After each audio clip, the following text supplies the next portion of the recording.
Hello. Today I'm going to show you how to add content to your class notebook pages using images and text created right in class notebook. Today I'm going to be working in my Unit 1. So to get there, I'm going to open the navigation tray, go to Content Library, select Unit 1, and we're going to be working on the summer vacation page. In order to begin working on the summer vacation page, I have to remember that I always need to be actively typing in the body of the page. To do that, I'm going to click anywhere below the title.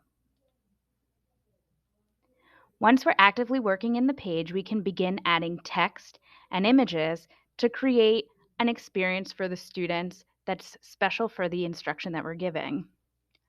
I've already typed my text in Word, so I'm going to go ahead and select my text.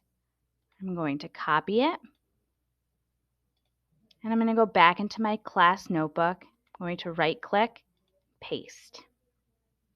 Now that I've inserted my text, I want to insert my image. To do that, I'm going to go to Picture, and I have three options for inserting images.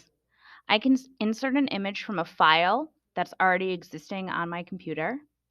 I can insert an image from the camera, so as long as you have a device that has a camera on it, you can use that camera to take a photo and insert that picture.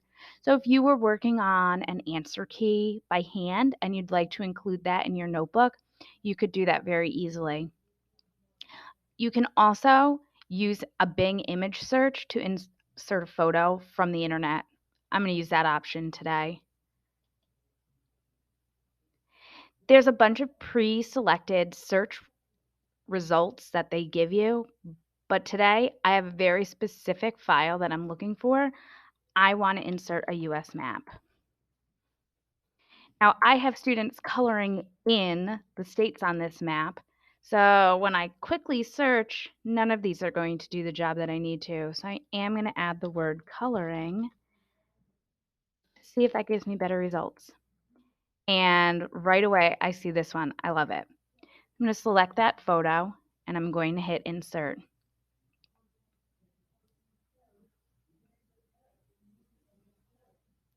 After the image is inserted, you're able to select it, move it, and also change the size by dragging one of the corners.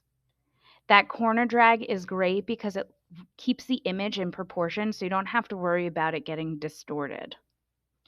Once you've made the image the size that you're looking for, you just have to click anywhere else on the page to deselect it.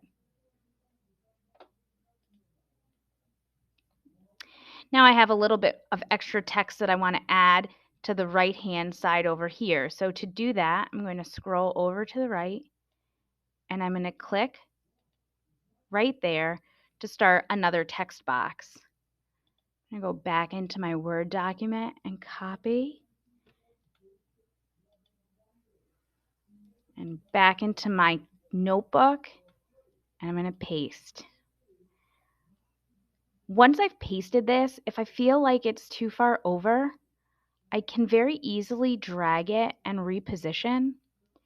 If I also feel like the box is too wide, I can shrink that to be whatever size I want it to be. And there you have it, a page with text that was added, images, and a space for students to record their answers.